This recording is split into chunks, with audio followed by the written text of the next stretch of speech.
करू नका, आमची एसटी तोट्यात आहे, ती खड्ड्यात जाईल. आम्ही सांगितलं करावी लागेल. महिन्याभरापूर्वी तेच लोक आले, म्हणाले साहेब काही झालं तरी ही योजना बंद करू नका. अरे म्हटलं अजब लोक आहे तुम्ही, आधी आले सुरू करू नका, आता म्हणता बंद करू नका. म्हणाले साहेब ही योजना सुरू झाली ना, इतक्या महिलांनी एसटी मध्ये प्रवास करणं चालू केलं की तोट्यात असलेली आमची एसटी फायद्यामध्ये आली. आता मी माहिती घेतली, मी म्हटले जमलं कसं, चाललं काय आहे. माझ्या लक्षात आलं आमच्या सगळ्या लाडक्या बहिणी आता आमच्या भाऊजींना सांगतात तुम्ही घरी बसा, प्रवासाला मीच जाऊन येते, तुम्ही गेल्या तर त्या ठिकाणी दुप्पट खर्चही येतो, गेल्यानंतर पान तंबाखू खर्रा मावा काय काय खाता आणि आपलं सगळं बर्बादी पैशाची करता, आम्ही अर्ध्या पैशामध्ये पैसे वाचवून या ठिकाणी येतो आणि आमच्या सगळ्या लाडक्या बहिणी आज मोठ्या प्रमाणात प्रवास करतायत.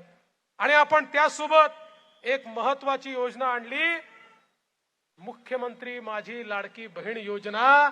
ज्या योजनेच्या अंतर्गत आपल्या महिलांना 1500 रुपये महिना देणं आपण सुरू केलं.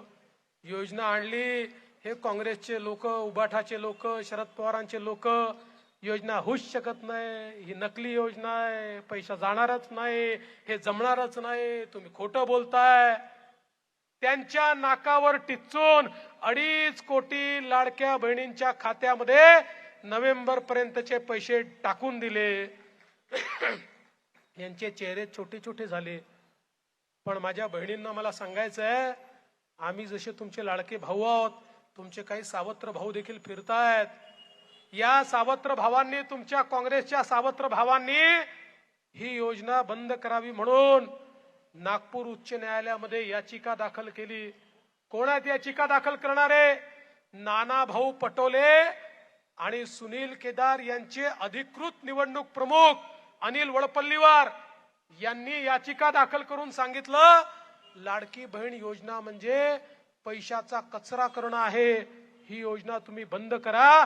आम्ही देखील त्या ठिकाणी लढलो आणि न्यायालयाने योजना बंद होणार नाही, ती चालूच राहील म्हणून या ठिकाणी सांगितलं.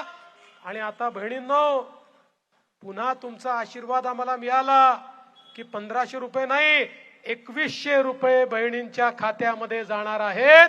हा निर्णय आपण घेतलाय.